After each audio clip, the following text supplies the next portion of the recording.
Spinning. All right, people, let's go. Thank you to our listeners for tuning in to the Subtle Nerd Podcast. I'm Steven. I'm Tim. And I'm Scott. You know He was almost Tim. I was almost Tim. Almost. Scott. We're going to be adding this little segment to the beginning of our brand new episode that we just filmed yesterday, where we had the good fortune of interviewing Mr. Blake Robbins, star of Screen and Broadway. Tim had the good fortune of meeting him at one of the Comic-Con conventions and striking up a conversation, and he was goodly enough to sit with us for a little over an hour and answer our questions. It was very informative, quite delightful. So we wanted to just kind of introduce that format to our listeners. Do you guys have anything you'd like to talk about? He was very cool. Like, I met him last year at DunderCon in New Jersey, and I reached out to him on Instagram, and he was within a half an hour. He had responded. He was very cool about this whole thing. Even right after we were done, which I didn't realize till like 3 hours later, he messaged me and said, thanks. It was a lot of fun. He really appreciated us. Thought we were great guys. So, hey, believe the celebrity. We are great guys. Yes, indeed. And after you watch it, you have to try to guess which one of us does not have the receding hairline. Yes, which one of us does not have the receding hairline? I don't. Right. Is it me? I feel like, I mean, I don't know. It might be Maybe me. it's me. So yeah, please. We felt like enjoy. it was a personal attack, and we really want our listeners to really key in on that specific thing, not all the other good tidbits that he talked about. We really are vain at this point in time. Tell us which one. We got some really good stories about The Office, about his directing, about Firefly, Joss Whedon, writing. also great stories. So His writing please- projects. Yeah. So please enjoy this lovely interview that we feel incredibly fortunate to have had. My goodness. Yes. So we hope you all enjoyed this as much as we did talking with him. Leave any comments there's like spaces and things for comments, and press the like button and share with your friends. Always appreciated, never expected. And we'll stop droning on now and get to the interview. All right. Have fun. Enjoy. All right. I can't tell you how much I appreciate this. Ooh, being recorded. So I'm Tim, and I'll let the other two introduce themselves real quick. Nope. I'm Steven. I've been friends with Tim for a couple of decades now. My brother Scott just decided to start a podcast this year to talk about some things we love and movies we love, and just wanted to just do it. And Well, it's a barren space. There aren't enough podcasts out there. I know, right? I'm glad you guys have taken the Uncharted territory, right? hey, let's do it. I mean, what do we need? We need taxes and more podcasts. Let's do it. Yes. that was our other idea. We wanted to be tax professionals. So There we go. All right. I mean, do you just want to jump right into it, Blake? I mean, you were saying you kind of like to just roll with it and see what happens. Whatever you want to do. Ray, are you going to whine at me? What do I do? Hang on a second. Let me let my dog out. I may have to stop in the middle to put her back in, That's all good. no worries. but I don't want her whining. We should confirm how much time we have too. So Oh we yeah. Okay, Ray. You're going to come sit by me and whine? Okay. All right. All right. So Scott brings up a good question. How much time do we have with you, sir? 23 minutes. No, I'm just kidding. I don't know. Got it. I don't know. I'm such a busy guy, but how long do you like your podcast to be roughly? They've been about an hour, I guess. They've been right? about an hour. Yeah. Okay, we can do that. Some Okay. version of that. Sure. Cool. Okay. Cool. All right. Just to give you a heads up, this is the first time the three of us have been in the same house doing this. We're usually at our own houses. Scott and I live in Maryland. Steve lives in North Carolina. So we spent the last like 20 minutes trying to figure this out. I'm actually in the same room with Scott right now. Yeah. So it's weird. It's a weird feeling. So It's a good thing you guys have the cans then, so you don't have yes, there's a slight delay and it's really weird. to. Okay, yeah, let's get started, dude. Thank you so much. Yes, for, thank you for being on our show. Appreciate it. Absolutely. So yeah, where do we want to start? We could just let you talk, or we could ask you questions, or. Well, I know I'm not going to start, is what I'm going to say. Welcome to the Subtle Nerd Podcast. I've got my mug right here. He's got it. Yes. Yes. How about we start with a cheers? And Cheers. Cheers. Very cool. how's that for a start? I guess I did That's start incredible. That's a fantastic start. it. Okay. I mean, I guess we could start at the beginning. Like your first role. I was I born guess a we could poor go right black there. child. Straight from the jerk. Oh my gosh. Right to the movie quotes. We'll get along just fine.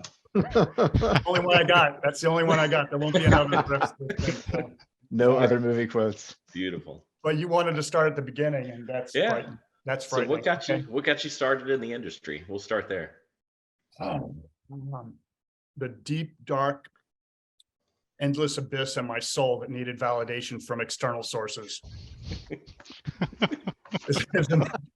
Perfect. Well, that's funny and frighteningly true, but I said I better be funny on this podcast, so that was my rule. But There you go. there's some truth in that. But the logistics was I was chasing a very sexy, hot Brazilian girl, and she wanted me to do a play in college, so I went and did a play.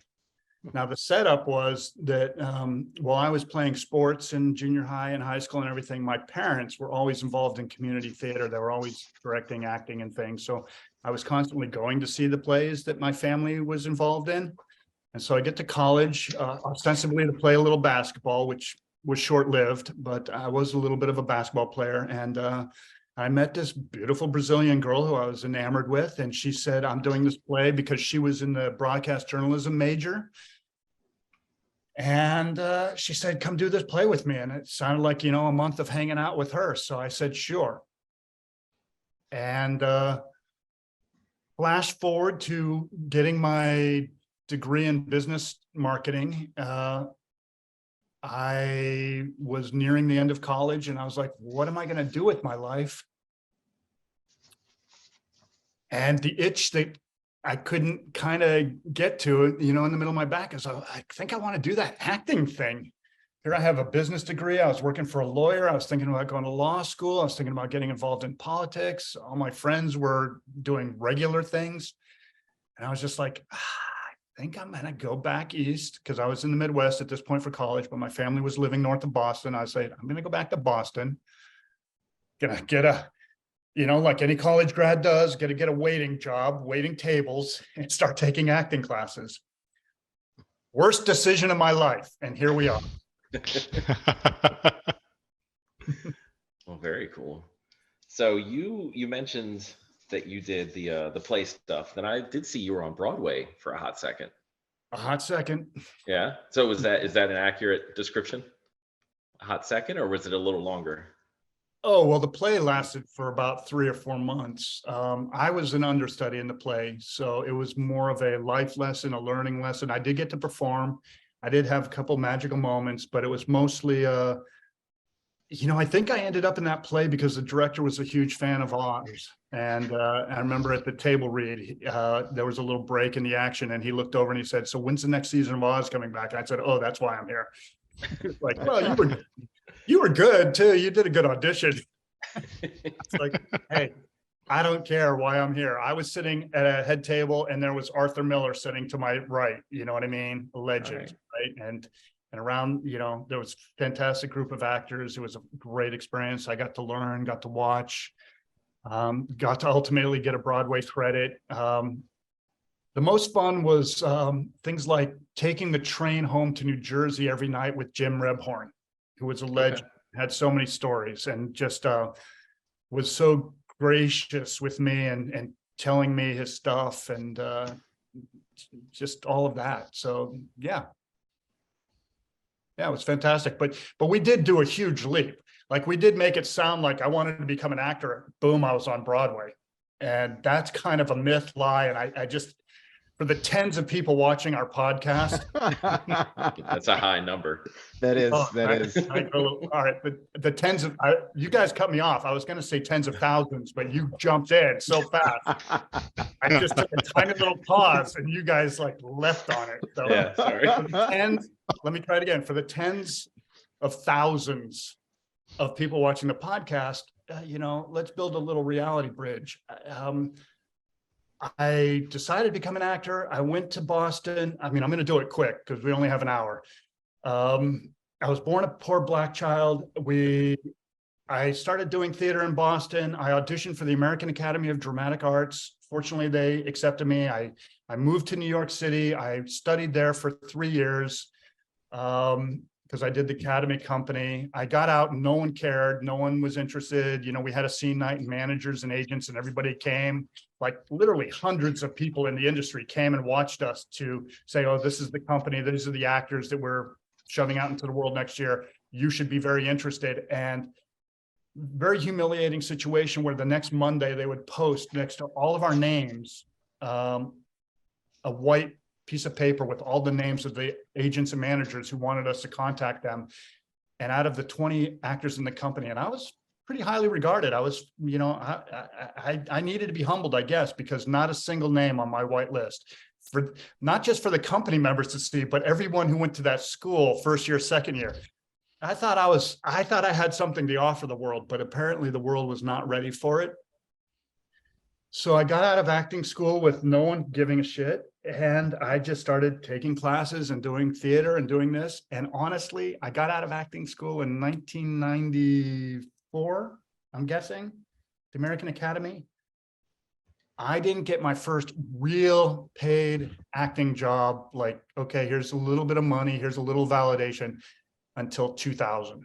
So I went 6 years in New York as a bellman, just miserable on a certain level, feeling like, what am I doing? Getting older, because I was already a little bit older when I went to acting school. So for those out there, I want to offer you, there is something to be said for just fucking trusting what's in your heart and soul. You know what I mean? Knowing that something is ready, that someday, somehow you're going to get something somewhere, and trusting that little voice. But I had to stick with it through, what seemed like the universe saying, no, Blake, this is not yours. This is not going to happen for you. Don't even bother. And along the way, a journey of growing, self-discovery, trying, working on things, taking classes, doing little theater, anywhere I could get little theater. And then boom. And then the lightning strike was, without representation, getting invited to audition for Oz. And that was a game changer. I got to be on Oz. Tom Fontana cast me. And not only did he cast me, but he allowed me to stay with the show a lot longer than I think originally intended as the character showed up. So that was a lightning strike, but I had to persevere. I had to stay in it. You'll hear any actor who's ultimately had any success talk about perseverance. And that's what I want to share. And I just don't want to skip over it for anyone listening. Like, oh yeah, I want to be an actor, Broadway, boom. Yeah, that's a great point. You did touch on Oz there too. I absolutely loved Oz, and I definitely loved everything David Brass, the character you played. Was yeah. great. Props for David Brass. And you mentioned that you did play basketball a bit, so it wasn't that far-fetched, huh, to be the ringer. Yeah, I wish I was as good as the character was supposed to have been. I might have played in the NBA. That wasn't. But again, in my mind, I'm always kind of framing this for anyone that would happen to stumble across this and be thinking about, how do I follow my dream? How do I stay in it? When, you know what I mean? I try to frame my answers not just as like, oh, pithy, funny, whatever. If a young actor, because I'm always want to be mindful, if a young actor stumbled across a podcast, what would they get to take away from it? Like, okay, what did this guy do? How did he do it? So a couple of things happened. I was in a play, and in the play, the characters were playing basketball, and the casting director came to see the play because they were looking for basketball players to play this part on Oz. And I didn't have HBO because that was back when people didn't have HBO if you weren't wealthy or staying in a hotel. and you would see it there. And I wasn't wealthy, so I wasn't familiar with the show very much. I had a friend who was like, boom, when he heard I was going to be on Oz, he was the one that tipped me off that, oh, this might be something remarkable, because his passion for it. And I liked, he was a writer, and I thought he had talent, and I just thought he would know. I was like, if Josh loves this, there must be something to it. Well, what happened is the casting director came to the play and invited one of the other actors in the play to audition. Did not invite me. I was not invited. And that actor was a good friend of mine, and we hung out. We ate dinner between shows when we had 2 show days. We hung out after. He was just a great guy, great friend. And it was him that kept kind of saying, how come you're not auditioning for this? Why are you auditioning for this? You should be auditioning for this. And I was like, dude, shut the fuck up. I wasn't invited. That party is happening, and I'm not on the, I'm outside the velvet ropes being told, no, thank you. We've seen your services. We're taken. We're set. Thank you. But he kind of wouldn't let it go. God bless him. For me, he held this vision for me that I should be invited to this party. And at one point, after one lunch, I was so bothered by this. I went back to we had a show that night, but I went back and I sat in the empty theater, just feeling powerless, feeling like, I didn't have representation. So it wasn't like I could pick up the phone and ask for get me an audition for this. And I sat there kind of miserable, and in walked Beth, and Beth was one of the producers of the show. And she said, Blake, are you okay? I said, no, not really. And I explained to her what was going on. I said, oh, the casting directors from Oz came to see our show. They invited Randy. Randy keeps telling me I should get in or whatever. I said, I have no access to this room, to this audition. And I said, any advice? And now here's the thing. I was never someone who asked someone for advice or help. That was not my thing. I had this mindset that if stuff was supposed to happen for me, it's kind of like the God will save you and you're out in the boat and God keeps sending things story, and then the guy dies and he goes to heaven and says, God, why didn't you send me anything? I mean, why didn't you save me? And he said, I sent you everything I had in my trip. I had everything up. I sent you that Coast Guard rescue. You turned them away. You know what I mean? It's like, that was how I was living my life. If God wanted me to have something, it was going to come to me. I didn't realize, you might have to open your heart. You might have to look around. You might have to say, hey, I'm hoping for this. I'm wanting this. Can you share? But somehow in that moment, in my devastation, I said, Beth, what do you think? What do you got? She starts giving me some advice. And then she said, wait a second. In my previous life, I was an assistant over at this agency office, and that agency represents Harold Pernot, who's a lead on the show. And so I have a little bit of a relationship with that casting office. I can't call the head casting person, but I could call the assistant on your behalf. I was like, wow, that would be amazing. She comes back 2 days later and says, here's your audition. Mercedes said, we'll see you then. Awesome. Okay. So all the adrenaline, all the nerves, they give me the sides. I go, I prepare them. I go in, I am anxious. I just went in as myself, and I can't say that I was brilliant or genius or like I threw down the audition. Like, my audition tape isn't circulating on the internet, like some saying, oh my God, did you see how Aaron Paul crushed, the Breaking Bad audition, mine, so it wasn't anything like that, but it never would be. But I did it, and it felt very much like it was written for me. It was about the guy played junior college basketball. He got involved in some hard times, and he was kind of an all shucks. He kind of had a thing to him. And I was a Midwestern basketball player. You know what I mean? I had some of these similars, and it just didn't work out for him. And now he's working as a prison guard. So I'm like, oh. So I didn't do much with it. I just kind of took my shot. And she said to me after the first take, she said, oh, okay, that's good. That's nice. Have you seen our show? And I answered honestly, no. She goes, it's got an edge. It's got a vibe. It's got an intensity. I'm kind of missing that from your performance. She said, can you bring up the edge, the vibe, the intensity? And I said, wow, okay.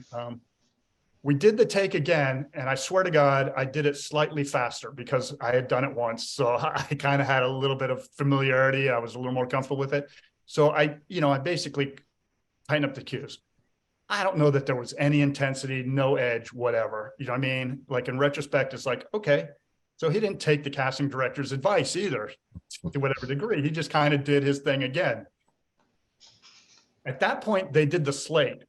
Nowadays, they usually do the slate at the beginning, or you put it and you just do it and you get it out of the way and then you do the work. But she did the slate at the end. She said, "Okay, can you give me your name and you know, tell me your height," because they were curious about her height and everything. And for whatever reason, unplanned, never even thought about it, I said, "Yes, I'm Blake Robbins. Oh, and by the way, you could probably get a better actor to play this role, but you won't get a better basketball player." And I'm 6'3". I'm 6'3". And I'm 6'3". And she looked at me like, "What did he just say in the middle of the fucking slate?" Unbeknownst to me and my cocky enthusiasm about the thing, that they had been trying to hire NBA basketball players and scheduling wouldn't permit them to cast like Jason Williams and all these people. So if I had known that, I would have shut my damn stupid mouth up. I didn't know they were actually pairing. I didn't know Rick Fox was the other basketball playing inmate. So I had no idea what I was talking about. But when I said it, I did kind of believe it. I believed in my shot. I believed in my game. And life lesson: when the universe wants you to have something, you can't get out of the way of it. It'll happen for you. You got to trust that. Tom Fontana, I met with a guy who kind of created the role. He said, "You reminded me of my buddy." He said there was a Larry Bird kind of aw shucks Midwestern. He said, "You said that thing." And I was like, "That's the guy. That motherfucker is so cocky." And that was my edge, I guess, or my edge. But here's the other thing. When I got to Oz, in retrospect, what I realized is authenticity was the name of the game. All the characters in there, like literally, Chuck Zito, was Chuck Zito. Everyone was who they were. And so you had this wide variety of like legendary actors like Rita Moreno and then soon to be legends like, I don't know, the list of actors that appeared on the show. But the thing that was brilliant about Tom Fontana is he just saw what he wanted to see in everyone. And so whatever vibe he saw in me, he thought it would mix into the show right. And he wasn't looking for me to be part of the Aryan nation and be scaring people or whatever. You know what I mean? So I'm not saying the casting director was wrong. She was trying to cast the show as she knew it. But it meant to hit me. It meant to hit me, and that's how it did. And so that happened. And because the show had a fan base, that was the beginning of my life outside of chasing everyone's attention. On some level, there was, when I went into offices thereafter, if they kind of knew the show, I didn't have to get their attention. They were like, "Oh, Dave Brass," you know what I mean? It gave me a coat hook part that allowed me to then go about having a career. I'll be forever grateful to Tom Fontana. But young actors, if it's meant to be yours, it'll be yours. You can't escape it. You can't fuck it up. So give yourself the freedom. Like I wish in retrospect that every time I allowed myself to know some are going to be meant for me, some are not going to be meant for me. Just do your thing. Just stick to who you are and do your thing as authentically as you can. Awesome. That is incredible. Yeah. Answer? That's an awesome answer. That's such an awesome answer. 4 white guys with receding hairlines, except for one, and some facial hair. We're like, what are we? We are privileged. We are the. There we go. Who not? All right. That's funny. No, that's a very cool story. So in between, I guess, your Oz stint, you were on Firefly. Is that right? Or did one finish and the other begin? Well, I can't even remember 100%. Ray, you're going to get yourself banished to the prison. Go look it up. You can't hear her, so I'll ignore her. It's like shooting production television or whatever. You can hear her whining. I can't. Nope. I can't hear you. Come here. There you go. Just come and hang out here. I don't know.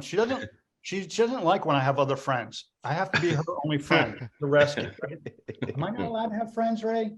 What's up? Okay. Anyway, you know what? I'm not good at retaining exactly, but somewhere in there, I think I was between seasons. I do know this. Because I was blessed to literally have a Broadway credit in an Arthur Miller play and to have gotten to go on. And the coolest thing about that is that Rita Moreno showed up for one of my performances, sat right next to my mom and was like, "I'm here to see Blake Robbins." And my mom was like, "But you're fucking Rita Moreno. What do you mean you're here to see my son?" That was crazy cool. So stuff like that happened. I mean, that stuff gives me goosebumps.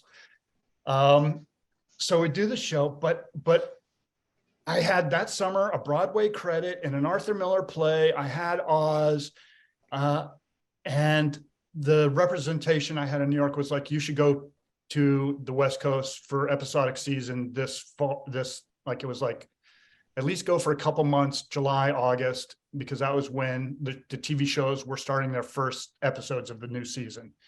Like there's pilot season, which happens and all of this has changed with streaming and everything, all these seasons. But then it was kind of a little bit of a predictability, like, oh, there's going to be a bulk of television in the works, and you have relationships, and some of the Oz writers, directors, creative people are out in the world. They're doing shows.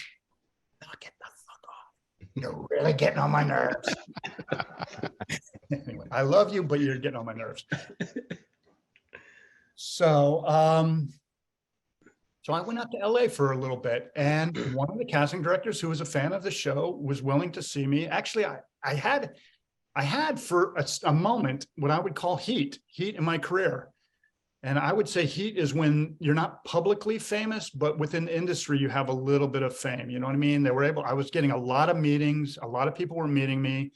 I was feeling pretty good about myself. So I was doing well in meetings, mostly just being authentic. And I didn't realize it at the time. And I kind of found a casting community that was supportive of me. And so the casting community that I had this general meeting with was casting Firefly. And so like a couple of days after my general, they're like, oh, we have this guest part in Firefly. You want to come in and do it? And I didn't know what Firefly was because it wasn't even on the air or anything like that. I came in, I did it. I did my thing. And then they cast it. The kind of funny life situation about that is they shot it up in Santa Clarita. And I ended up hanging out for a week in that kind of community and ended up deciding that, oh, I'm going to find an apartment complex here to move my family to when we move out to California. So Firefly kind of gave me where I lived with my family for the last 20, 25 years. Cause I was like, oh, it's a little bit north of LA. It's a little more affordable. They have communities that take dogs. That was hard to find at the time, blah, blah, blah. So yeah, I did Firefly. And then while doing it, you realize that, oh, you're shooting television that's got enough money to make a huge feature studio film. Like, that a lot of money is being spent, even when they're trying to save money, just because of the look and the feel and the size of the cast, the size of the stories. When I shot it, they were all ready. Everyone was feeling, I'm going to have to take a quick second because I'm worried my dog's going to actually eat a piece of toy that's not going to be like, I might have to take your life if I don't remove the toy. Yeah, so no worries. I'm going to be right back in a second. Yep, do what you got to do. Yeah. No problem. This is like one of those Zoom calls with the BBC when the little kid walks in naked. Yeah. Oh yeah. It's all like off camera and not as funny and everything, but that's kind of thing in our lives. But yeah, so Firefly and I booked a few other roles, and then my wife at the time was pregnant with our second daughter, so it wasn't a great time to move out, and it took me a year to put all that together. And in truth, some of that heat dissipated because I was no longer available for a year. I had to come and kind of start banging rocks and sticks together going, remember me? Remember last year when I was hot and you guys everyone was like, what can we put them on? What shows? Where's all that fun? Right. No, that's awesome. So, oh, sorry. No, but then I moved out. That was about 2004. And Mhm. Oz had finished, was it 2003, 2004?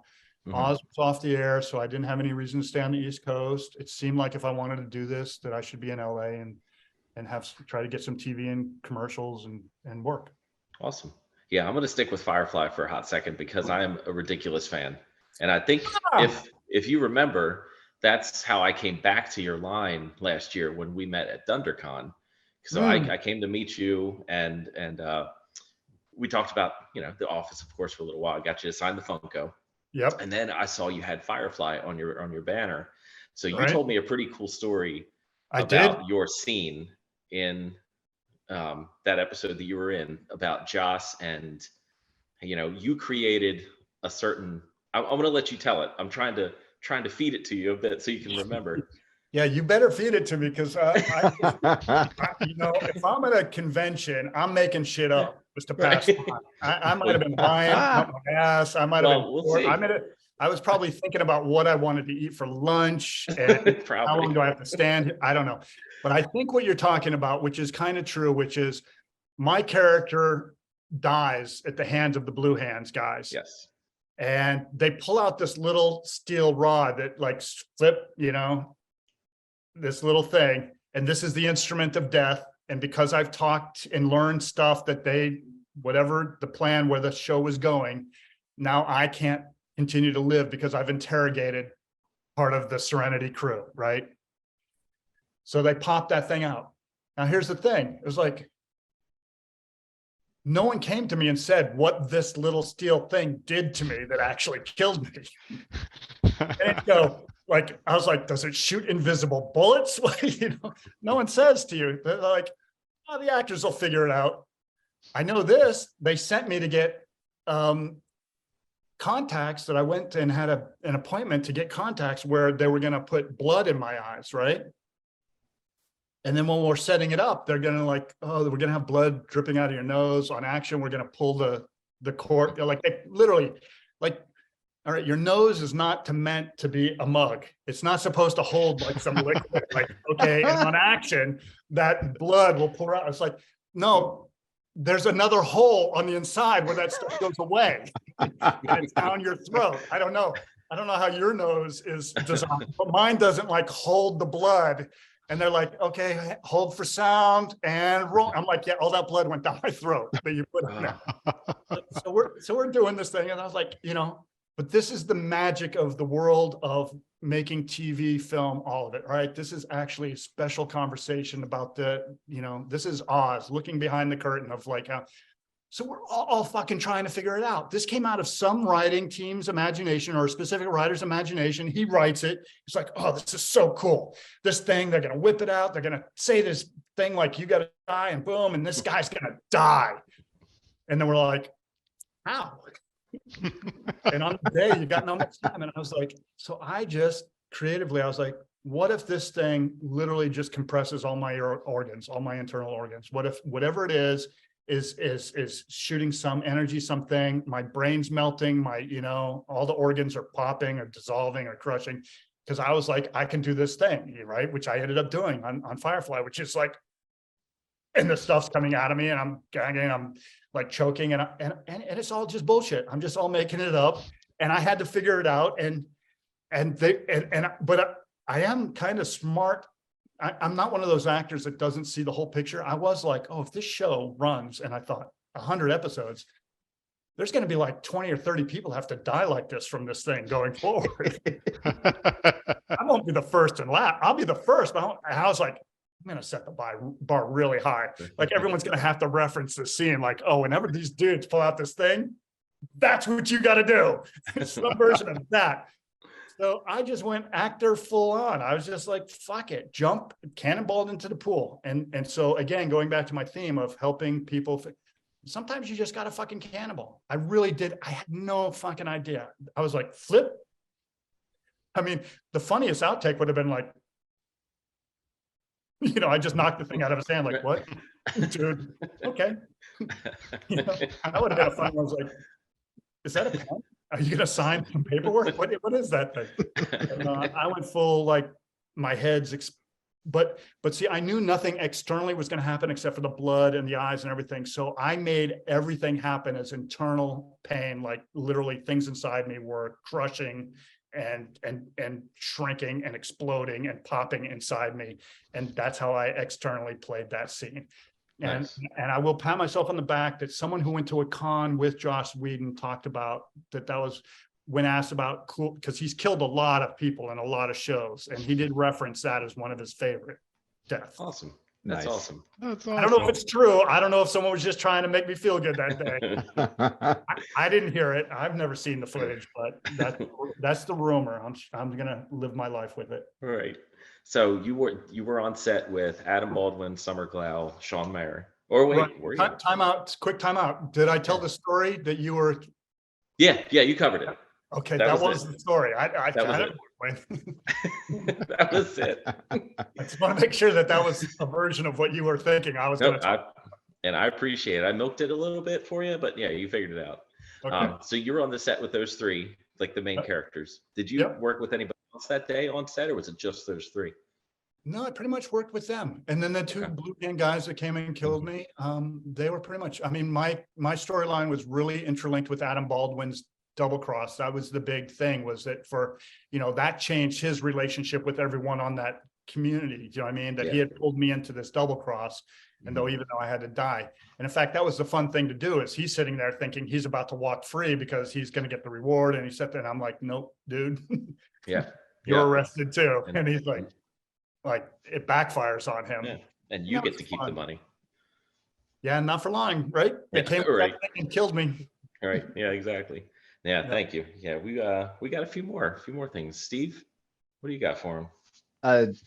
I like Better be that good, you, Steve. Better be good. The bar said hi. it's super high. How can I top a death scene with Joss Whedon and Summer Glau? Like, oh my God. What are you going to ask me about? Like my one line on Charmed? No, sir. You went from We'll move that paper away. acting into writing, directing. What made you? One What was? already. I can tell it's a good one, Steve. It's a good So one. I really like that. Like, what was the switch there? You had like a really good idea in your head because you've been talking with us about being your authentic self, and like I guess you just were really feeling that in the moment, and that's what you wanted to do. And so you wrote and direct a film, and then you went and adapted a novel for a second film. I didn't adapt a novel. Someone else did, but they hired me to direct it. But yes. Gotcha. Yep. Okay. So can you talk a little bit about that process with going from acting to writing, directing, and what was the draw there? Absolutely, Ken. And beautiful question. All right, nice. I hope I have some beautiful answers for you. Here's the funny thing. Doing a podcast like this is literally an episode of what's your, that show that was way back in the 60s, This Is Your Life, when you come out and you're like, oh, and here's your third grade school teacher. Oh, remember we when do have her. Oh yeah. Oh, yeah. Cancel Mrs. Teasdale. Let's send her home. She's a corpse now. Sorry. Oh gosh. Anyway, right? Is it age? I'm just guessing. Yeah. Anyway, but this is funny. I appreciate the "this is your life" aspect of this. So, several things. And again, framing it for people who are watching this who want to chase their dreams, because this was literally me chasing my dreams. So in our industry, just like any other career, you hit a glass ceiling. You hit a moment where you say, okay, that's as far as me and my resources and the surroundings will take me, unless I fucking figure something else out. And then it's time to put on your big boy pants, your big girl pants, figure out. And I was like, no one's going to make me a lead in their movie. Why would they? It's just not going to happen. And I can wait till it happens, or I can do something about it. So it was an artist empowerment movement. And I'm sharing this with anyone who sees this in any industry on some level. You've got to listen to that tiny voice because it talks so quietly. You got to drown out everything else and go, what's it saying to you? What's it saying to you? What's the next move? Or am I good with this? If this is all there is, guest stars and commercials, am I good with it? The answer inside my soul is no. And I was like, and then I did, because I went to business school. So a lot of this ties back to I think like a businessman. I was like, I got to rebrand myself. Right now, I'm just an actor. An actor needs someone else to hire them. Guess what? Blake, you're a storyteller. A storyteller allows you to be an actor, allows you to be a writer, allows you to be a director, allows you to think of yourself differently and then act like it, proceed like that. So I rebranded myself a year before I started writing in my head, and I started sharing with people. And I mean, it's kind of crazy, but I was like, you're a storyteller. Okay, boom. Once I got that out, because I knew because when I was going to Oz, I wasn't hiding in my dressing room. I was on set watching. Literally every time I stepped on the set, I was a sponge and I was going through my own film school. This is how it works. This is what they do. This is what everyone's doing. This is how they talk to actors. This is what works. This is the speed they go. And I was framing all of it because I didn't go to film school, but I was in the industry for 20 years. So I was like, okay, 20 years of experience, an idea, very, very, very personal idea that years of obstacles and years of hardships couldn't shake loose for me. I still had enough burning desire because it's not enough to selfishly want something for yourself, right? That's not enough. That's not enough to get you over everything. Like you can want something for yourself and it becomes really, really hard and it's easy to walk away from that. I think what you got to pair with wanting something for yourself is some altruistic desire or reason or something in your heart that says, no, the world needs to have the opportunity to see this thing too. It has to be bigger than just my desire, my need. Because I would have quit. It took me 8 years of ups and downs and it was dead and I would put it away. But a friend of mine, Matt Del Negro, who's my best friend, who's like a godsend as a person in my life because he supports, he knows, he helps me find my authentic self. We commiserate. We've been through this together. I shared the idea I had for this movie based on some really personal experiences that I had been through. And I felt like this burning desire to do this artistic thing for myself and create myself as a storyteller, but also to share with the world the story that I felt was missing in the world that I didn't see. And just the film is called The Sublime and Beautiful. And essentially it's a movie that's a study of grief. And because I had an experience of grief that I never felt represented on screen. Every time I went to a movie that dealt with grief, I felt a little bit lied to.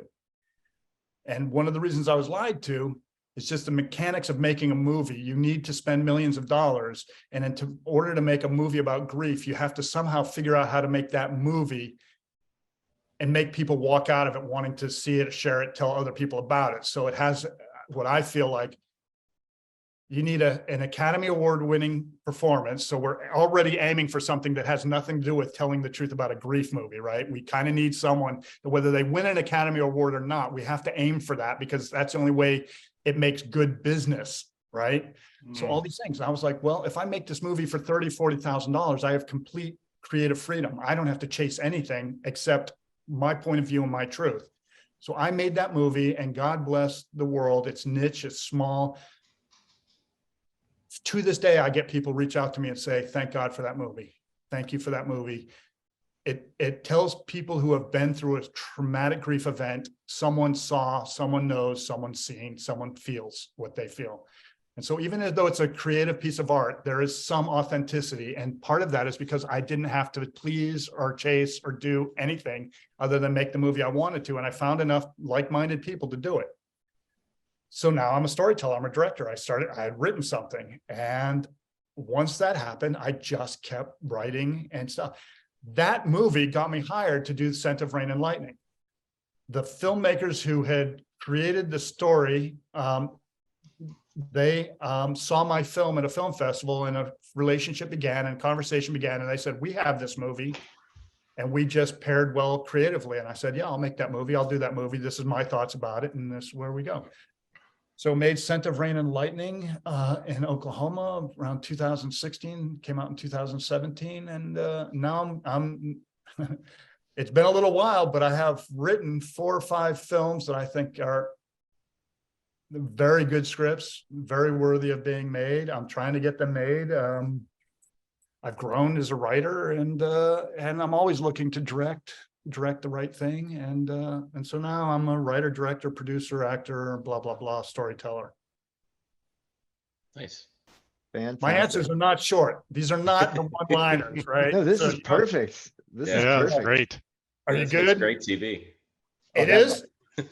Oh, the tens of subtle nerds are gonna love it. Thousands, tens of thousands. But, right, yeah. Let's go for tens of thousands. My bad. Well, if there were tens of thousands before, there are going to be tens of millions after. there we go. He got the cool room in the house. All the stuff in the back. He got the black wall. He's got like electric guitar to play, all kinds of stuff. Yeah, it's his house, so I guess he gets the cool chair. So he got the cool chair. That's why. Yeah, indeed. He put me in a closet with a lamp. He did. He really did. That's We like can't even see him. He's in a totally going different back to room. going back to the jerk, right? When he leaves, all I need to be happy, I just need this lamp. And That's this all thermos. he needs, right? He only needs a few things. I think a lamp Right. was one of them. Yeah, the lamp and the thermos, definitely. Thermos. So you directed two great movies. We thoroughly enjoyed watching them. So I was going to ask you, I guess you answered that question. Like, how'd you get into that feeling for your first movie that you directed? But you said you had a loss that you didn't see anybody else really project that feeling that you had. So you wanted to put that on screen, and clearly it helped other people, which is very cool. You know, and let's be honest, I got to be a lead in my own movie and direct myself. You know, it was a vanity project. I can't back away from that. In fact, creatively, I was so kind of like, this is such a vanity project that I decided not to put the credits at the opening of the movie because I didn't want people, you know, influenced by that. I'm not going to take my credit away from me, but I didn't want people watching the movie to start going, okay, so the guy really couldn't find anyone to help him make this movie. No one wanted to make this movie with him. His name's on every fucking roll. So I put all that shit at the end. So at least you have the free experience of watching the movie before you evaluate all the vanity that went into it. But the truth of the matter is, you know, you look at a lot of great directors' careers, a lot of them have that first movie, which says to the world, oh, I can do this.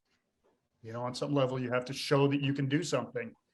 I talk about that when I try to mentor young actors, young filmmakers, everything. There's two ways to get a role in this industry. Someone gives one to you, or you give yourself one. When you think about it like that, what is more likely to happen? Yeah. You better start giving yourself some roles. And then maybe you'll get some too, but just come on, the business, the math of it, the science of it. Let's think about it. There's only two ways. Someone gives you one, or you give yourself one. Anyone who comes into this business in this day and age that isn't thinking right from the beginning, how do I show the world what I'm capable of, is really missing an opportunity. It's like trying to play basketball with one arm. You know, it can be done, but don't play with both arms. Create your content, show the world what you do well. We're just littered with things where you can look around at like people who gave themselves careers by showing the world what they're good at and why they should be hired and what they do. Right. There you go.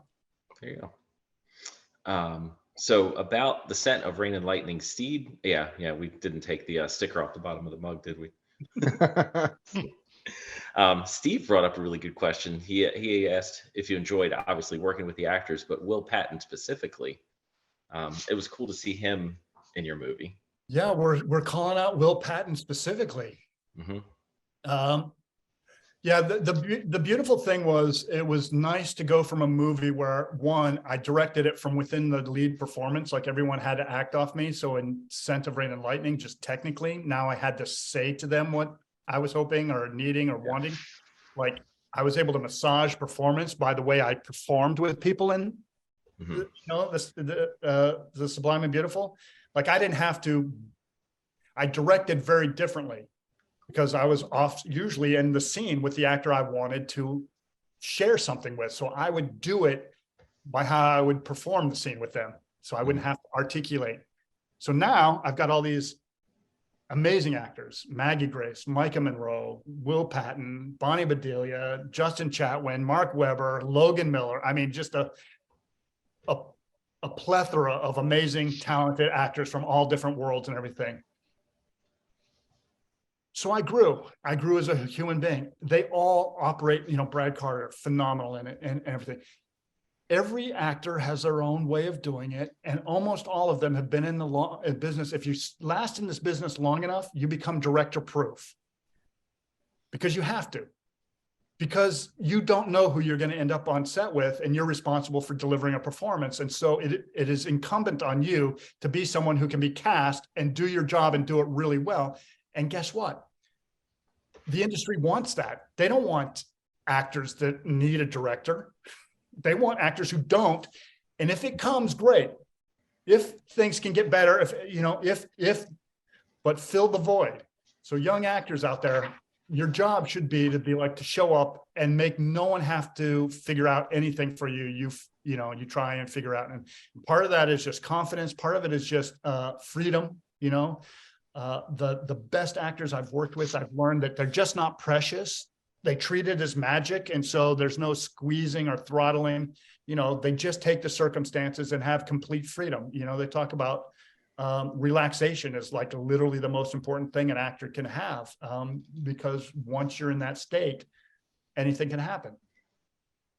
But I'm going to call myself this, although I should let others call me it. I'm an actor's director. I act, and not all. I don't even think all actors who become directors are actors directors, because some can't articulate what can help. But I feel like if I look at something, if I look at performance, if I'm in the mindset, I feel like I always have a contribution, even if it's whether it ends up in the film or not, something.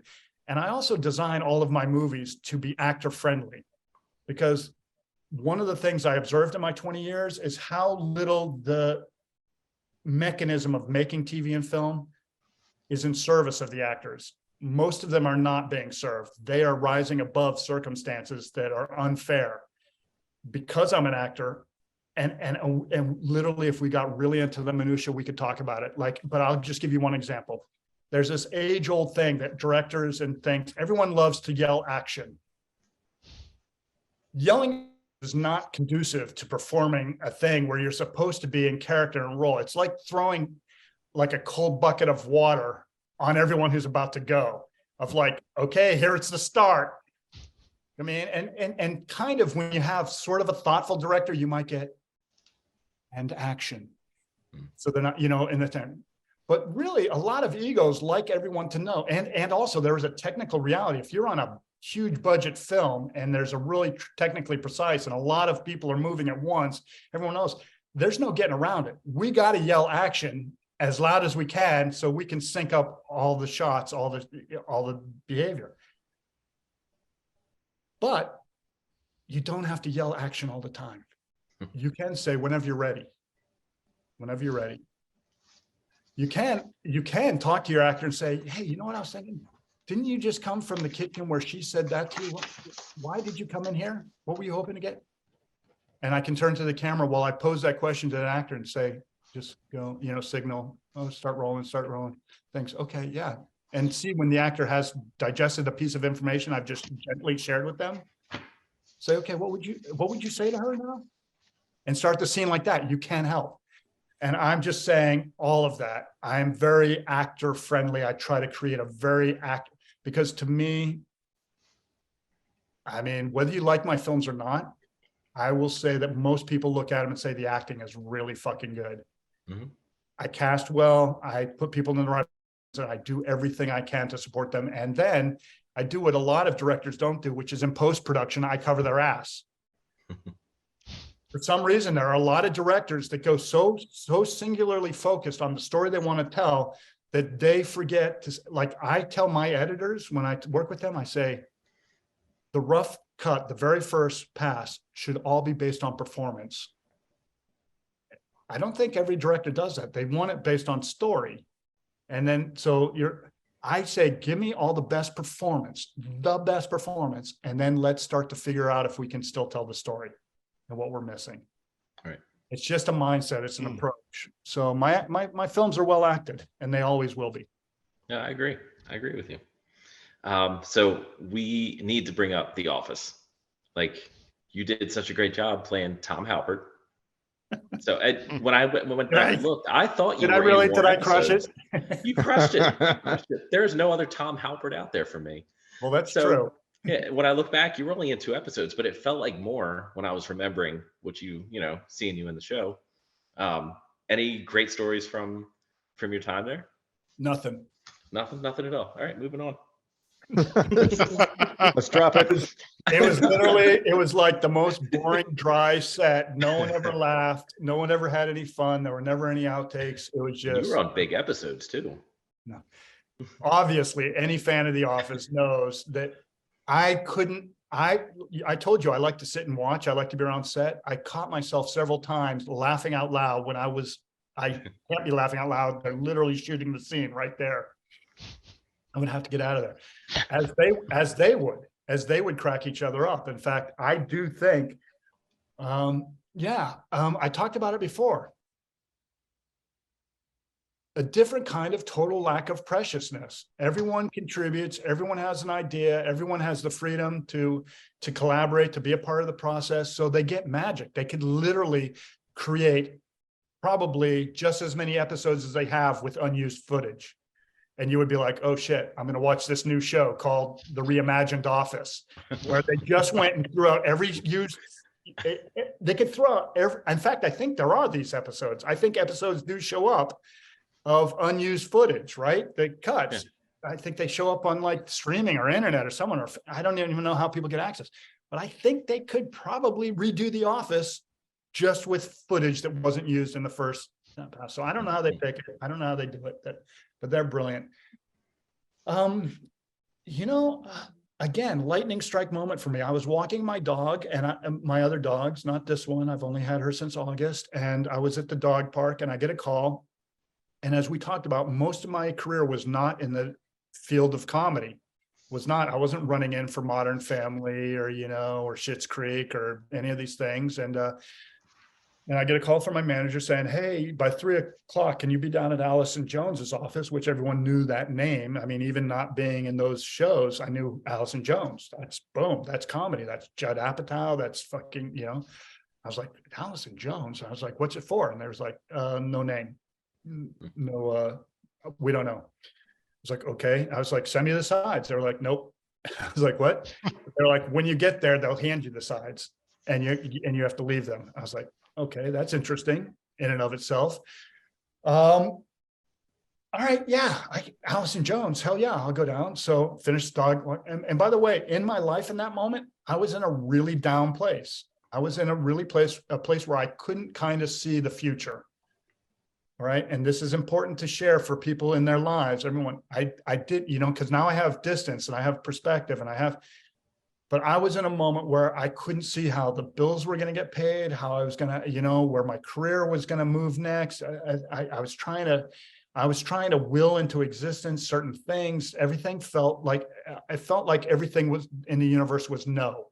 Everything's a no right now. And I was like, I was pretty depressed. So hold out hope, everyone. Hold out hope. When you can't see the yes, that doesn't mean it's not coming. This was a moment for me where the yes was coming and it was around the unseen corner. So I go down, I'm excited to have an audition. I rush down there, I get it. They hand me like 12 pages of material.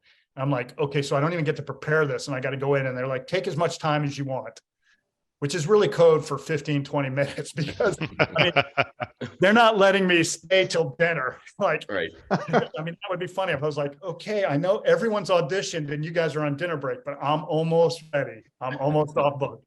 That means 15, 20 minutes. So I'm scanning it. And as soon as I look at it, because I'm such a huge fan of The Office, I was like, this is to play Jim's brother. Even though the names were changed, even though I just knew. I knew what it was. I knew it was The Office. I knew it was to play his brother. And I decided 2 quick things as an actor. I was like, none of these people are actors on the show. They're supposed to be just people dragged off the street and pulled into this kind of student documentary-esque film of following them around. So I was like, I don't have to be good. In fact, not being good plays to my advantage. I don't have to do these lines well. I don't really even have to know them. I can kind of be like, I can allow the discomfort of this whole thing to make me be Tom Halpert, Jim's brother, who was pulled into a foreign situation.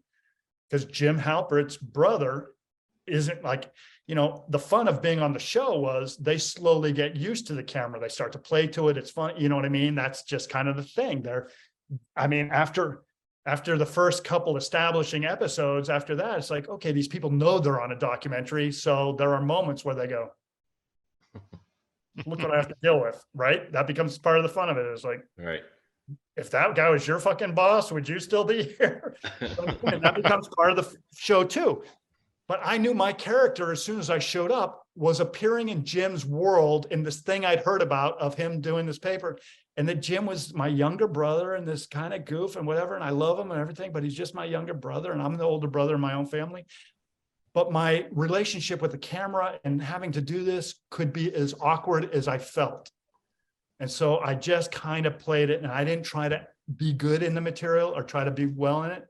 But because I knew it was Jim's brother, right at the very end, when they were like, okay, I was like, I just gave a Jim face, like, was that it? Did I do it?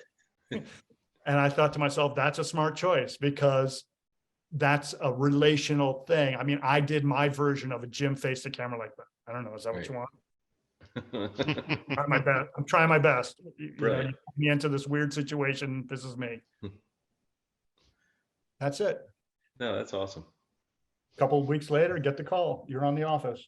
I was Excellent. like, oh. I think technically I get paid for 4 episodes. So maybe I don't know, because the wedding was 2-part. But yeah, we weren't in much. Mm-hmm. But because of the nature of the show, where you feel like, like in good shows and good movies and good shows, just part of the thing, what I feel like is you feel like the thing spills off the screen. Like you feel like the universe, the world, that those people are existing. I'm watching this, but I know that Pam's mom is blah, blah, blah, and had a thing, whatever happened. But in really good shows, in really bad shows, you can't kind of imagine what's going on with all the people when you're not seeing them. In really good shows, you start to feel like a connection to, oh yeah, his brother's off. When they would talk about something that was happening in the house or the family or whatever, you would kind of have this context for those 2 guys. Yeah. That, and then when we got cast, the thing was the sell or the pitch, and we only have like 3 minutes. I don't know how many more questions you have, unless you want to go a little over. I'm going to try to wrap it up, but yeah, we can. The pitch was, they wanted to see in context why Jim was who Jim was with regard to Dwight and Michael and everything. And you could see how being raised by these 2 guys, fucking busting his balls all the time, whatever, why, all the pranks, all the things, all the, and see why he survived in that world because of where he came from. And we were modeled after John's actual brothers, and what made John and Jim so, I mean, it's a character, but really good characters are really close to the people to play them. Mm-hmm. Interesting. I didn't know they were modeled after his actual brothers. I didn't know that either. Yeah, Yep. That's pretty cool. He's got real tall brothers. Yeah, that's one of the things I noticed. I promise they're not as big a douchebags as we were. We were told pre-note, try to out douchebag Michael Scott. And I was like, what? Like, okay. So we just ripped. I mean, we were douchey. Right. All right. I mean, we can start wrapping it up. We got a few, I guess, more fun off the wall questions. Just for fun. So one of them, and I'll go first, and then Steve and Scott can ask what they want. So you've been in a couple worlds, like you're in the Firefly world, you're in the Oz world. If you could choose the next franchise or world to be in, what would it be? It doesn't have to be something huge like Star Wars or Marvel. It can be something smaller like the Muppets or like a TV show like Friends or something like that. What would you want to be in if you could write your own role and get in that world? Be one of Taylor Sheridan's shows. Okay. Yeah, I just auditioned for one. I don't think it's going to land on me, but I felt really right for it. I felt good. I loved it. I love his writing. I love his world, but it was to play a small town sheriff in one of his worlds. And, I think it's going to be a good part and everything, but because that's fresh in my mind of auditioning for it or whatever. But yeah, to be in a show kind of like Oz, like, where it's big and it's unfolding and there's a lot of storylines, but everywhere you look is great performance and great writing. And just to be part of an ensemble with something like that, where I get to work with great writing and great people. And so I think Taylor Sheridan's doing a version of that on television, a lot of those things. So whether it be his prison show or this new show or, something like that, I feel like it fits me. Look, I'm even dressed for it today. Thing. Nice. All right. Yeah, that's better. That's better.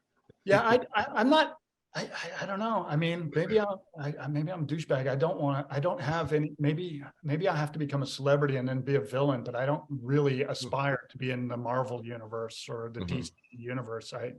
That's kind of not my bag. God bless them. I love them. My son loves them. My daughters, one of them loves them and everything. And I go and enjoy them, but it's not my thing. I don't need to be a superhero. There you go. Appeal to me. All right. But Taylor Sheridan wants to cast me as a regular, as the small town sheriff in one of his shows. Fuck yeah. Hey, you got sheriff experience. There you go. Tear that shit Sheriff up. experience. Mm-hmm. Yep. All right. I just like, I guess I really key in on the transition from acting to writing and directing. And you said you had a couple of scripts that you've written. And then I You imagine want you're to finance pushing. them? Sure. I got a question for you. You have $4 or $5 million. We'll pop these babies out. Let me talk to a bank and we'll get the $5 million sorted out. Banks love giving money to movies. They're like, yeah, take my money, set it on fire. We don't have money to Of the ones that you've written so far, is there one that's like sticking out to you as like, this is going to be my next passion project? I can absolutely feel it. They're like children. You know what I mean? I can't. Don't pick a favorite. You have in the moment favorites, but you adore them all uniquely for them being uniquely who they are. And that's the beautiful thing. I mean, I couldn't, this first one, which has been with me the longest, because it's the one that I wrote like right at the beginning of the COVID shutdown, In the Lake of Fire, is very personal. I think it's a movie that needs to be made. I think it's a movie that's going to struggle to get made because it deals with, incestual rape and an abortion and a 15-year-old girl, and she needs help, and the state and the apparatus is not on her side. And she shows up at the abortion clinic and they fucking douse her with blood because that's what they're doing that day. But by the time we see that happen to her, she's a real person to us. But in my mind, I was like, do these people who do the pig blood tossing on women that walk into know where they came from? Maybe if they knew where they came from, they wouldn't be so happy to say, here you go, you're a murderer. Right. Type. So I wrote a movie, a very, and it sounds really dark, but there's actually, unlike Sublime, there is comedy, there is comedic, there is hope, and there is a hopeful ending, but it's about a girl who's surviving a lot of stuff. And actually the whole thing is a metaphor for me about the war that's happening against women in our country that I really struggle with. If I told you the statistic, and I believe, maybe one of the tens of thousands of people who watch the podcast can confirm or deny, but from what I saw, in this world that only like 3% of all convicted rapists actually ever serve a moment in jail. Just to think that through, if men were being raped, do you think 97% of their rapists would not serve time? Right. Factor that in. There's a war on women, and we think because we're America and things are worse other places, right? That's our logic. Like, oh, if you don't like it here, go somewhere else. Okay, well, that's a terrible, terrible, terrible definition of what we should be doing. So I, as a human being, I'm getting fired up about this. I was so horrified by so many of these things. I turned my pain into art, and I wrote this movie for this girl, Emerson. She's 15 years old. She's trying to survive a lot of shit. And guess what? If this movie gets made, people are going to be like, this isn't real. This doesn't happen. I'll check the statistics. There's another thing. The patriarchy has sold this lie to the rest of the world that rape is a stranger problem. Like rape is something where some rapist that we can all agree is a villain, is a bad guy, is the person raping people. It's a statistical reality that stranger rape almost doesn't exist. It's always someone that should be protecting them, loving them, stopping rape that rapes a young girl or any girl. So there's my platform. So I wrote a movie about that. And it's like, someone should be fucking talking about this. Like, why do we live in this lie that somehow the rapist is some stranger who jumped out of a bush? It's never. It's someone that has that person's trust that's raping at fucking incredible numbers. And none of them are serving any jail time. And then if they get pregnant from that fucking rape, they're still the fucking criminal. They're still the villain. They've even been more criminalized. Mm-hmm. So you got me going. So that I would like to make that movie. It's going to be hard, but someone's going to look at it and go, this movie needs to exist. This movie needs exist. People need to be talking about this. We need to, and I've written a couple of great roles. There's a great role for a male actor. And I think if I get the right A-list actor to take on that role, that we can get $4 or $5 million and make this movie and then force people to go to film festivals or things and talk about, and people will be like, oh, this isn't real. And I was like, let's check some statistics. Unfortunately, no one wants to believe this is reality, but it's fucked up. It's fucked up what's happening to women. And then I wrote a couple of, and then I wrote a horror film about this creature that's killing people in a valley. And again, it's a political metaphor because the community where this monster is killing, it's called El Coco, and it's a Latino, it's a Hispanic Latino monster.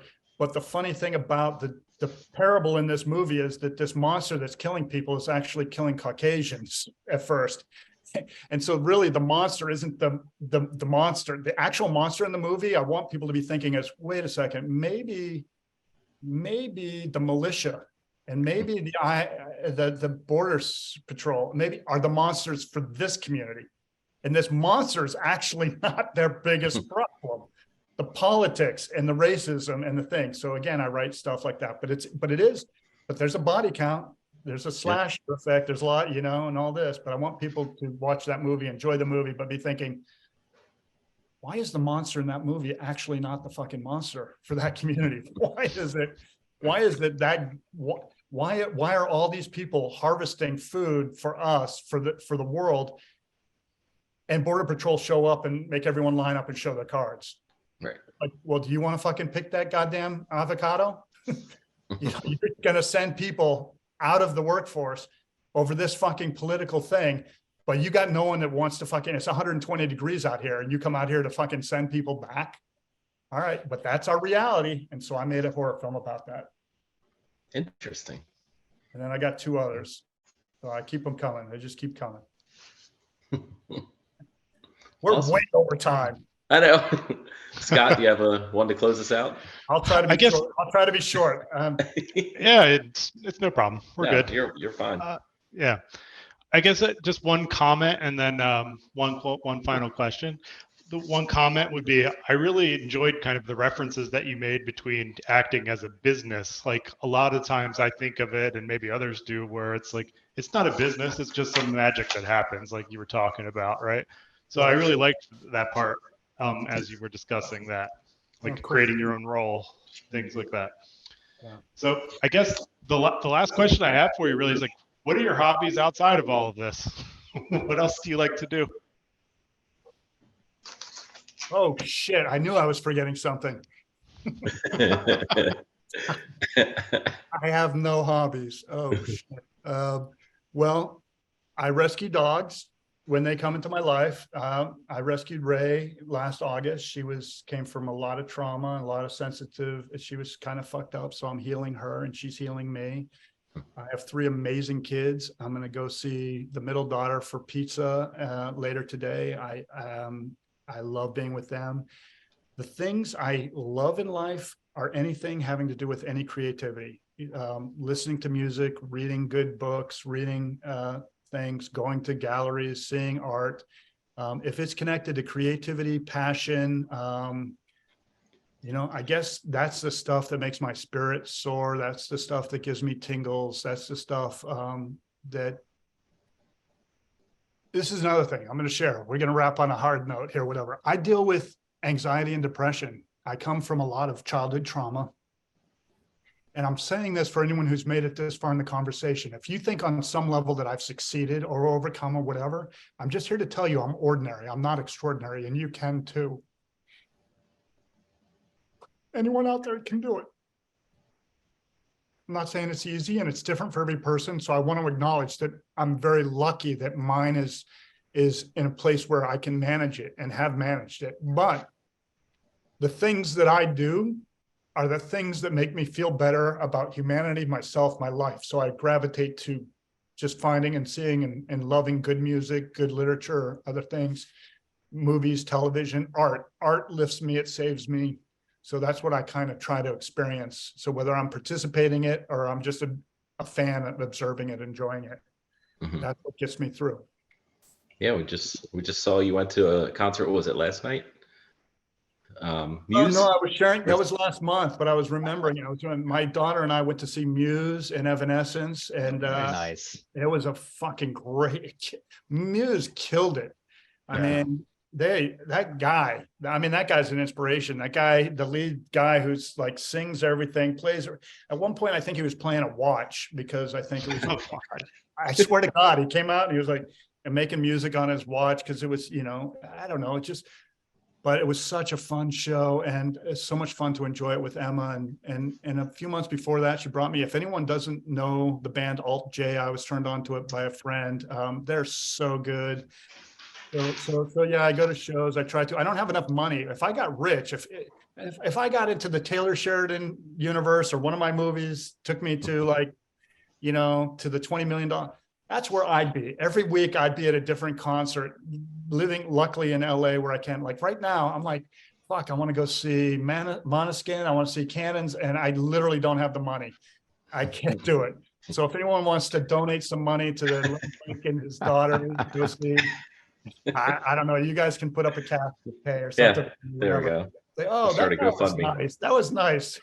But anyway, that's what I would do with my money. I'd go see shows and eat good food and sports. I love sports. I grew up playing basketball, football. I don't spend as much time now watching it as I used to because I just think that's a part of my brain that I needed to reshape, regroove, whatever. So, but I'll still watch it. I still love it. Yeah. The purity of sports that is there's no subjectivity.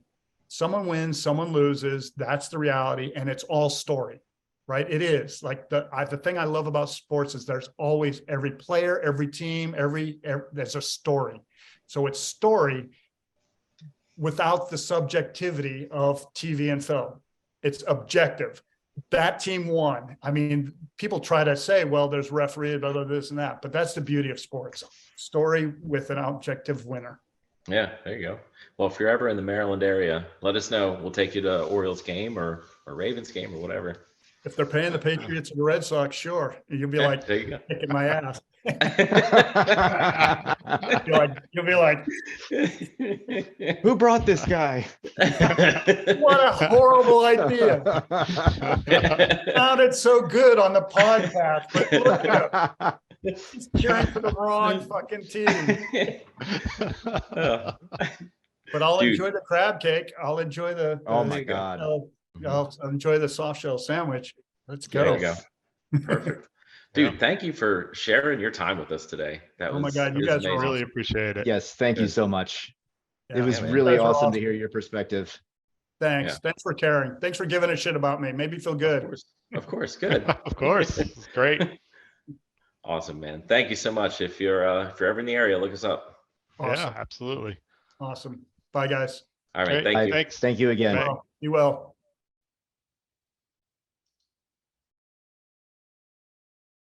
Wait, did Scott just log off? Scott's like, all right. Scott. I thought you were That's- going to cut the that's the recording. and I'd say episode. goodbye. I thought I'd say goodbye after the recording. We're still talking. He's got to piss.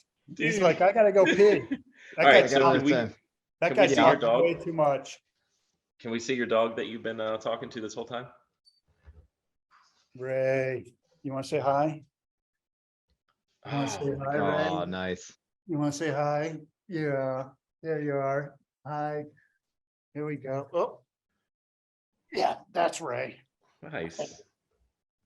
Oh, that's cool. Hi. Now, you didn't get Ray at that office convention, did you? Because I saw you were. No, messing I with was some of trying those to dogs. help. No, but I always do rescues, and Shira has a great program, and she saves thousands of dogs. Mhm. And I have rescued. Look, Ray wants to be in the podcast. No, but obviously it's a cause that's near and dear to my heart. Love animals. They're the best. More than people. Mhm. Sorry. Yeah. But yeah, she obviously very grateful for me coming into her life and vice versa. I'm pretty grateful for her coming into mine. So I was gonna say, it sounds like positives on both sides there. yeah. Yeah, I mean, that's the reality of rescuing a dog. They always rescue you. Mhm. Yep. So- So Steve, do you want to talk to him a little bit about the post process? Sending him sure. whatever. Here, I'll stop recording.